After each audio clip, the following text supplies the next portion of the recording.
Welcome back to the Ben Mulroney Show. All right, we're talking encampments. We're talking how much it costs. We're talking what do the people in these encampments want if we're ever to get them out of these public spaces.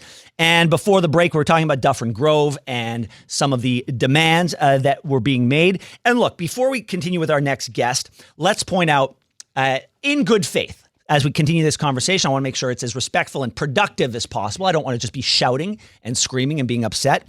But from their own lips, here is what the Dufferin Grove, quote unquote, residents want. We are not going to play those games. Like, if it's not working, I want to see my other two options, and then I'll decide based on the three of them. Like, no one should be forced to have standardized rules and standardized supportive services. So they want options, okay? And let's just leave it there for now. But what would this end up costing the taxpayer? And let's be very clear here. People always say, "Oh, it's going to cost the city X." No. It's going to cost you, and it's going to cost me, and that cost will be facilitated by the city. But that's where it comes from. The city is not paying for it. We are paying for it. So let's welcome to the conversation somebody who knows a heck of a lot more about this than I, because he pays attention to it. I don't think he sleeps. Daniel Tate from Integrity TO. Welcome, my friend. Hi, Ben. Okay, so talk to me about what Torontonians need to know about how much this has cost and how much it could potentially cost us down the road. Yeah, Torontonians need to know that these quote-unquote residents, I call them trespassers of Dufferin Grove Park, have been there now for 85 weeks and counting. The city of Toronto, i.e. you and me and every other taxpayer, has funded all these various services for the upkeep of this encampment, including security patrols, to the tune of $1.4 million. Okay, what's going on? Okay, so a lot of people are thinking, because they haven't seen Dufferin Grove, and they will not see Dufferin Grove, but they're imagining somebody just sleeping in a tent. But it's much more than that. It's a far more sophisticated sort of ecosystem of services. It's an ecosystem of services that are catering to also an ecosystem of activists. Yeah. This isn't sort of your, traditional homeless person who maybe fell on bad luck. They need a leg up. They're not hooked on drugs. These are activists. Bottom line, they all wear masks. Yeah. They have demands, as we saw in the video, and the city is pandering to them, and they've been pandering to them for many, many, many months now on our dime. Why? Like, these are the questions that Torontonians need to be asking. How much has this been costing? And what's the total thus far? And break it down for our listeners, our viewers, how much it's costing, say, month by month. Yeah, so I looked at the breakdown. So there's a document that's been circulating with various different neighborhood groups in the Dufferin Grove Park area. Councillor Bravo, who's the local councillor, has been distributing this document as well.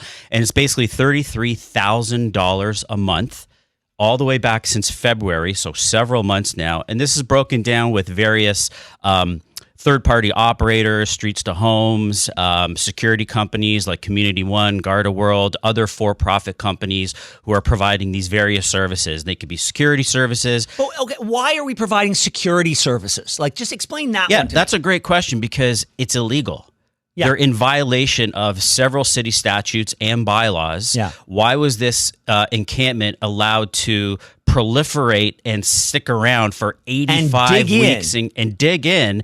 And now they're so emboldened, and so they're so emboldened that they're making demands of this city, and the city's actually talking to them as if they're going to appease them. People are like, what is going on here? Well, so like, it's to me, it's about standing. When I look at somebody in an encampment, they may have all sorts of reasons as to why they ended up in the park, right? But they do not have standing to be treated as if they have a right to be in the park. Like, those are two different things. I get why somebody could end up on the street, and the reasons are myriad, and I think I'm an empathetic person, and I can understand the idea of somebody, God, their life just did not go the way they deserved for it to go, and they ended up in a place that they did not want to be. That still doesn't change the fact that you do not have standing to talk to to anybody in the city as if you have the right to be there.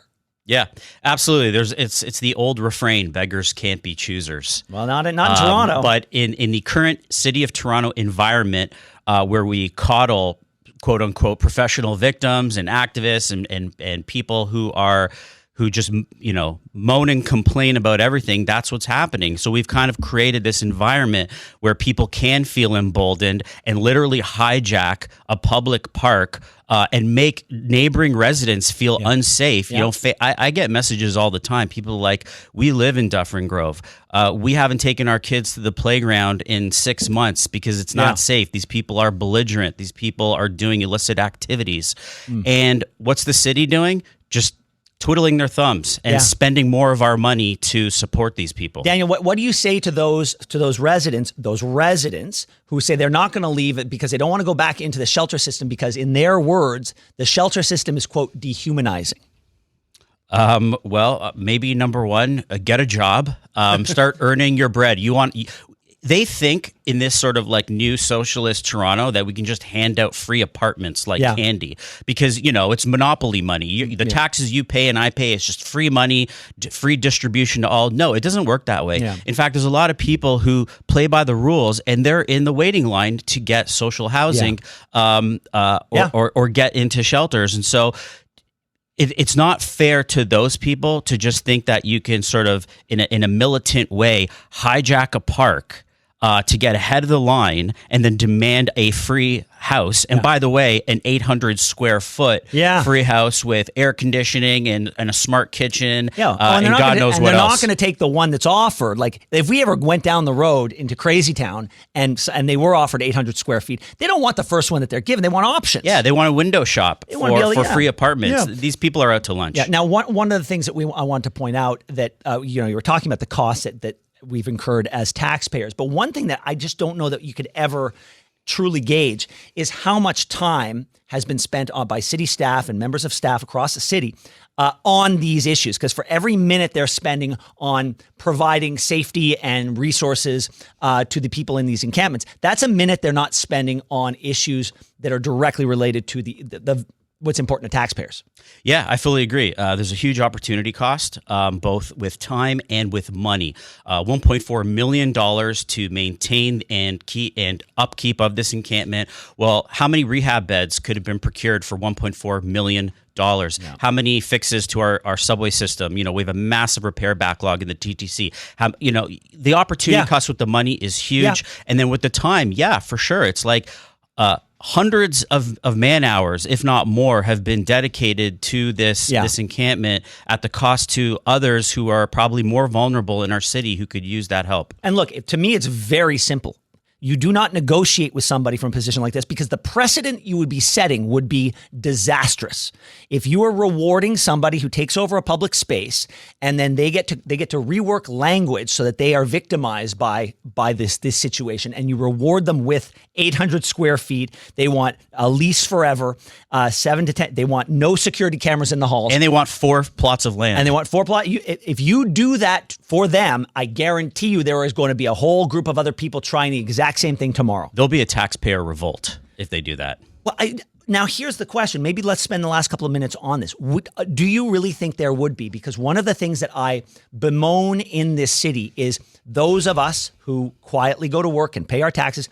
We don't go to City Hall. We don't petition like you do, and I salute you for it. But we don't have people in this city who ever get so angry that they stop what they're doing, they rally a group of people together, and they protest at City Hall. That we're too busy trying to live our lives and trying to fulfill whatever responsibilities we have. You're right, but I do think the winds are shifting.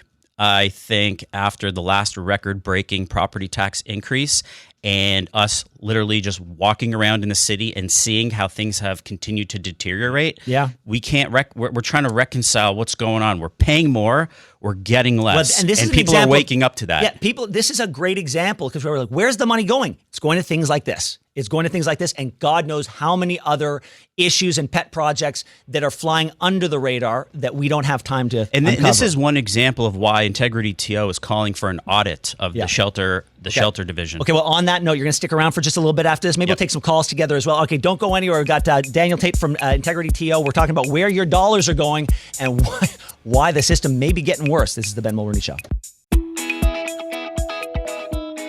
Welcome to the Ben Mulroney Show. Thank you so much for joining us. We're in conversation with Daniel Tate from Integrity TO. He's been watching the watchers and paying attention to the dollars and cents that this city is spending on all sorts of things. We've been wondering, why are we paying more in taxes and getting less back? Well, one of the examples is what's going on in the encampments across this city. A lot of the quote unquote residents who've taken up shop and taken up residence in our public parks are now demanding housing and their own apartments and their own condos, and they want to be able to shop around and get something for free. I don't know how else to say it, man. Like, I'm not some right-wing reactionary, but they want something they haven't paid for, and someone's gonna have to pay for it, and that person is you. And so, rather than just him and I go back and forth, I want to hear from you at 416-870-6400 or 1-888-225-TALK. We got somebody in our studio who knows a thing or two about a thing or two. So, if you got questions for Daniel, let's light them up, and let's start with Mike. Mike, welcome to the show. Good morning, guys. How's it going? Great, thanks. So I'm a constituent in Davenport. I've owned my house since 2009. I pay about $3,600 a month in property taxes, and my house is 720 square feet. So I'm wondering if I can get an added bonus to this deal now. I want more for my money now. So, yeah. I'm getting 720 square feet, $3,600 a month. I got to pay to park my car on my street. I got to pay to park my car in my driveway, and I have 720 square feet.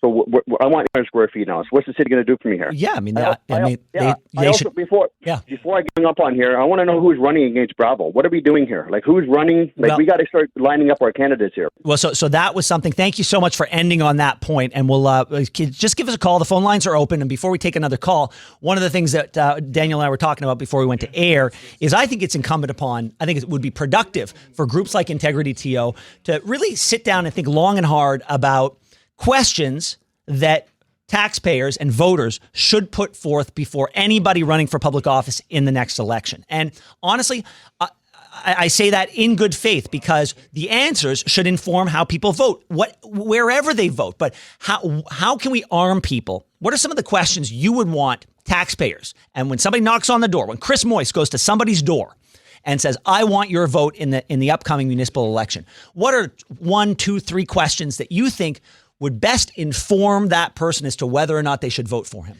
Well, there's several issues in the city that I think are creating a lot of disorder in our streets. And I think a lot of that is due to the fact that there are certain councillors who are advocates of defunding of the police. Those same councillors are also pro-harm reduction, which is handing out drug paraphernalia and even supply in some cases.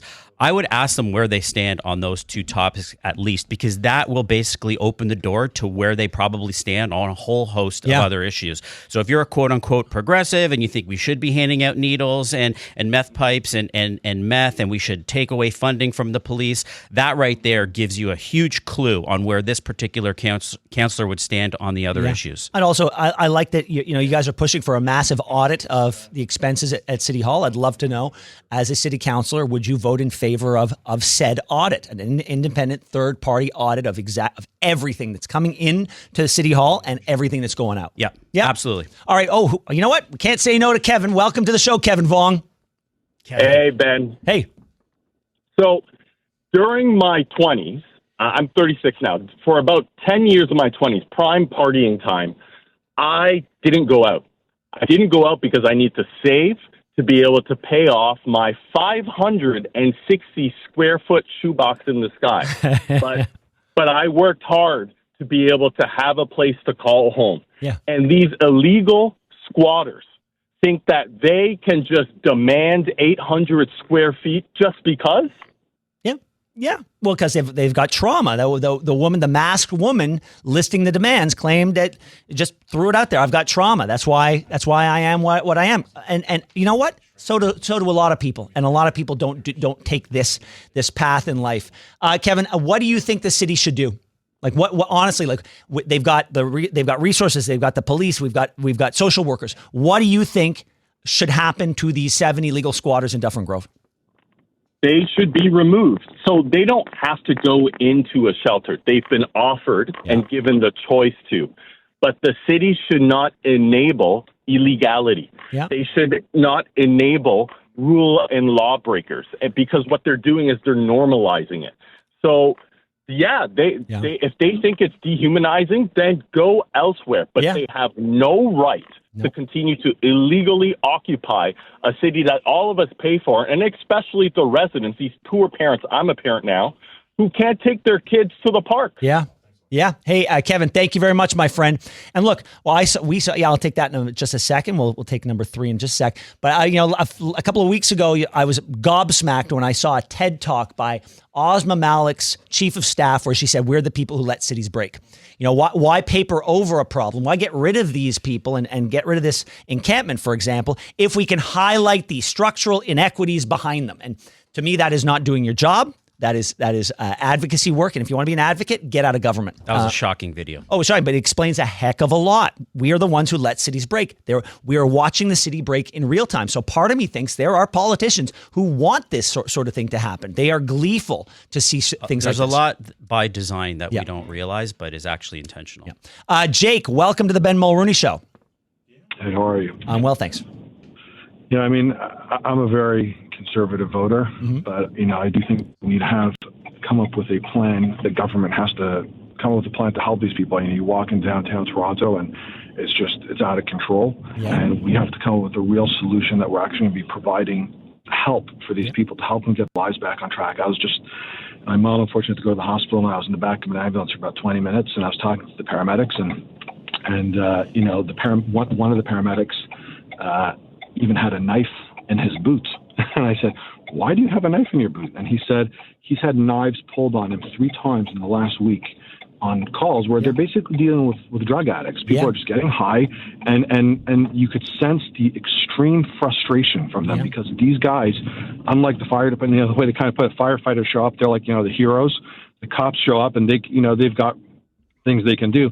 Paramedics, they're still talking about whether they can put people in restraints. Well, yeah. And he said, you're talking about guys who are high as a kite, violent like anything. And the paramedic, he said, if I wait for the cops, it'll be an hour for them to show up. Jake, thank you very much for the call. And look, for far too long, I think one side of the political spectrum has been allowed to determine and define the rules of engagement. And if you derogate from their worldview, they are able to ascribe motivation to you, and it's never good motivation. So if you don't ascribe to their view on how we deal with homelessness or how we deal with drug addiction, then you are against solving the problem, right? It's their solution or no solution.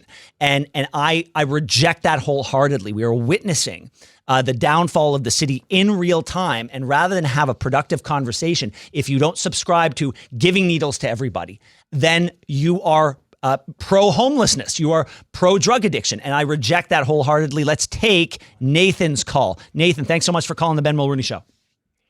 Hey, Ben. Yeah, no problem. Appreciate you having such a great show. Thank you. Amazing when I'm driving, listening. So I sit there and I'm thinking, I'm listening to this, and I'm like, I think this is just my take. I think that this is the loony left, the super far left wing. I don't know who they're bankrolled by, but I could take some guesses. It seems like this is crazy. It's insane what they're asking, right? But there's a reason why they're asking for it. And I think they're seeing how far they can push the needle and what the reaction will be by the public. And I think this is all very purposeful. There is method to their madness in asking these and pulling these press conferences with somebody who's masked up with such absolutely asinine requests, like 800 square foot condos for free. You get them. They're pushing the envelope. Nathan, thank you very much. We only have a few seconds left. Carlos, I wish I could get to you, but I want to thank you for patiently waiting. Unfortunately, we can't get to you now because I want to give Daniel the last 30 seconds of this segment. Yeah, I just want to say I think we're at a turning point right now. I think all eyes are on the city, and if the city wants to save face with whatever face they have left, they know what they need to do. Yeah. They need to call in the police. They need to handle business and not pander or appease to these people who have hijacked a lovely park in a lovely neighborhood. Yeah. Where all eyes are on the city of Toronto right now. All right, Daniel, thank you so much for joining us. Keep up the good fight. We appreciate it.